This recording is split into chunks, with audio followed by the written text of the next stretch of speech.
This is Urso, and this is the worst part of any checkup the moment somebody turns the screen around. Testosterone, low. The doctor circles it, reaches for the thing you reach for when testosterone is low. Reporting for duty. But there is a second number on that same sheet. Further down, nobody circled it. Vitamin D, also on the floor. Those two numbers being low together is not a coincidence. It is also not what almost everybody thinks it is. Start with the name, because the name is a lie that cost us about 100 years.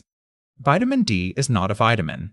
A vitamin is something your body cannot make, so you have to eat it. Vitamin D is something your body manufactures out of cholesterol using light. That part is me, by the way. It really is.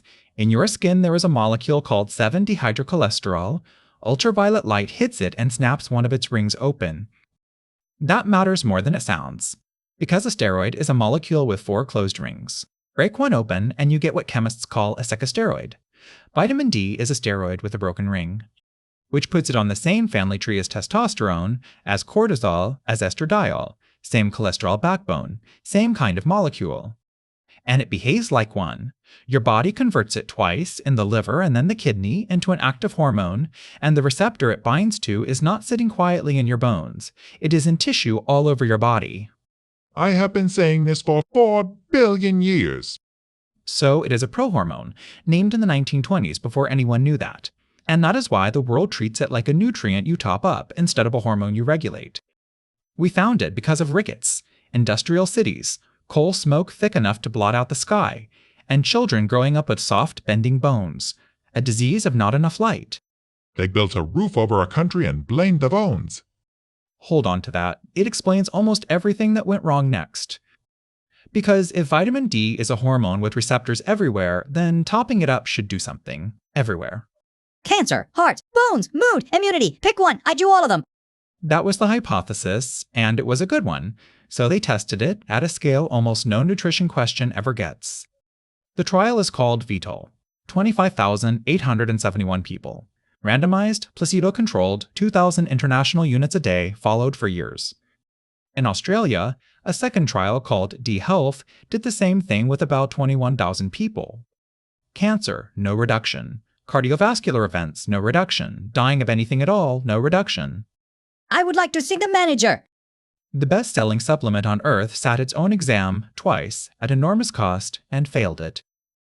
Now, this is where a certain kind of video stops, says vitamin D is a scam, and collects the clicks. That video is wrong for a boring reason. Look at who those trials enrolled. Overwhelmingly, people who were not deficient. Their vitamin D was already fine. You cannot fix what is not broken. Giving vitamin D to somebody who already has enough of it is not a test of vitamin D. It is a test of surplus. And that is the split the marketing has spent 30 years blurring. Two completely different questions. Does correcting a real deficiency help? And does adding more to someone already fine help? The trials answered the second one, loudly. The first one is where the actual science lives. But that still leaves a question, and it is the best question in this whole subject. If vitamin D does so little, why did it look so incredible for 20 years? Because before the trials we had observation, and observation was spectacular.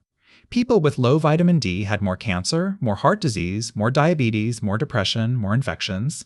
Study after study. Those were my golden years. So think about who has low vitamin D. Someone unwell. Someone who never gets outside. Someone inactive, carrying extra weight, old, in a chair, indoors. Now ask the awkward question.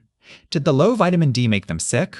Or did being sick and indoors and not moving make the vitamin D low? One of us is not being invited out. This is reverse causality, the most common way nutrition science fools itself. Low vitamin D is one of the finest markers of poor health ever discovered, which is completely different from being the cause of it. A blood test that tells you somebody's life has gone indoors is useful information. It is just not a prescription. So here is what survives, and it is not nothing. Inside that same vital trial, researchers tracked something else, whether people developed an autoimmune disease, rheumatoid arthritis, psoriasis, autoimmune thyroid disease, every case checked against medical records. Over a median of 5 years, the vitamin D group had 22% fewer autoimmune diseases, published in the British Medical Journal. And when they followed the same people out to 7 years, it held. So I will work. Partly, on that one outcome, in a trial that missed on everything else, which is exactly how a real finding looks and exactly not how a supplement advert looks.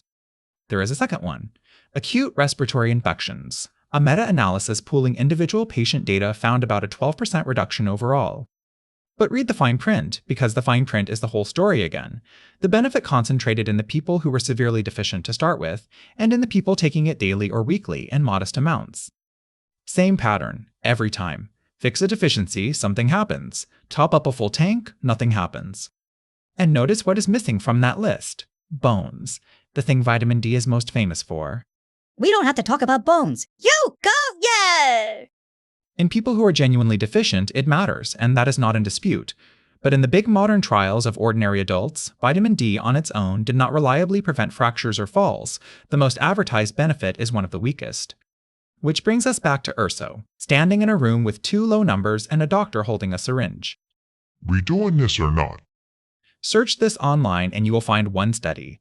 Always the same study, 2011. Men given vitamin D for a year and their testosterone went up. Framed it. Put it on the homepage. 54 men.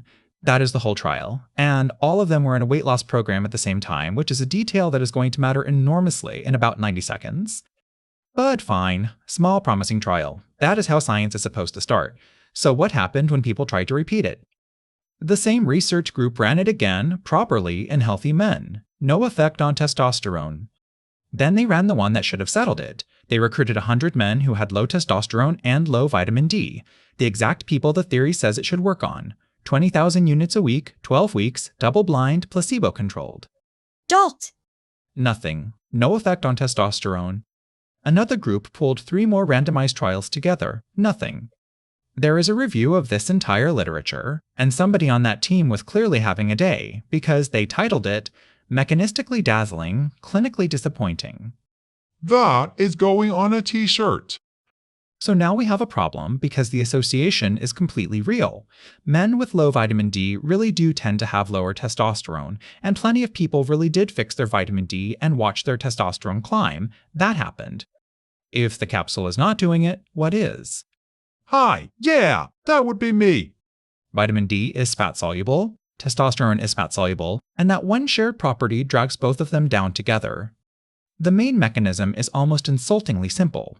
It is called volumetric dilution. The same amount of hormone, spread through a larger body, measures lower in the blood. Nothing is broken. It is just thinner.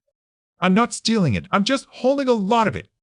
There is some of that too. Both molecules partition into fat tissue, but researchers checked, and the amount per gram of fat is about the same, which is what you would expect if the story is mostly dilution. Now stack the rest of it on. Less time outside means less sunlight, which means less vitamin D, less movement, worse sleep, more inflammation. Every single one of those pushes testosterone down as well. And now go back to that 2011 study, 54 men, every one of them in a weight loss program for a year. Oh no! They lost fat, which is, on its own, one of the most reliable ways there is to raise testosterone in a man carrying extra weight, and to raise vitamin D both, at once, for the same reason. The trial that made vitamin D famous for testosterone was run inside the exact confound that explains it, and when later teams removed the weight loss and tested the capsule by itself, the effect went with it. So the 2 numbers are not cause and effect. They are 2 symptoms of the same situation, sitting on the same sheet of paper. And when somebody finally does something about that situation, both numbers move, both of them, at the same time. And I take a credit. And you take the credit. Because you are the thing they swallowed, so you are the thing they remember. The low vitamin D was never the disease. It was the messenger. It is one of the best cheap signals we have that something upstream needs attention. And we turn the messenger into a product.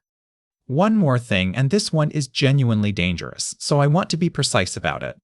If a little works, a lot works. Better. It's just maths. No. In trials, very large intermittent doses, the kind sold as one big ampoule every month or 2, did not just fail to help. In older adults, some of those trials found more falls and more fractures. In one, falls ran at about 1.47 per person per year on the high dose, against 0.63 on the standard dose, more than double. It does not appear to be a calcium problem, and honestly nobody has fully explained the mechanism yet, but the pattern is consistent enough that it changed how people prescribe. Modest and regular beats enormous and occasional. So, what do you do with all this? In 2024, the Endocrine Society published a guideline on exactly this question, and the headline is not what you would guess. They recommend against routinely measuring vitamin D in healthy people. Objection. And the reason is almost funny. The panel looked at all the evidence and could not agree on a threshold. The test everyone gets does not have a settled cutoff.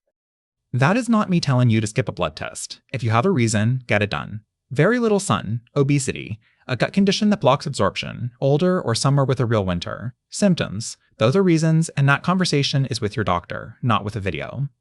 But if you are healthy and somebody is testing you every year and selling you the fix in the same appointment, that is a business model, not medicine. And if you are deficient, correct it. Daily or weekly, modest, not a heroic monthly bomb. But do the other thing too, because here is the sentence this whole video has been walking toward. If your vitamin D is low, something made it low. Not enough light, not enough movement, carrying more than your body wants to carry. The capsule raises the number on the sheet. It does not touch the reason the number was low. I'm free. Incidentally, I've always been free. Urso got his vitamin D back up, and his testosterone came up with it. And he will tell you forever that the vitamin D did it. It probably did not. What did it was everything that had to change in order for the vitamin D to come up in the first place. That is not a smaller story. That is a much better one, because the pill was never the treatment. It was the receipt. Step into the light.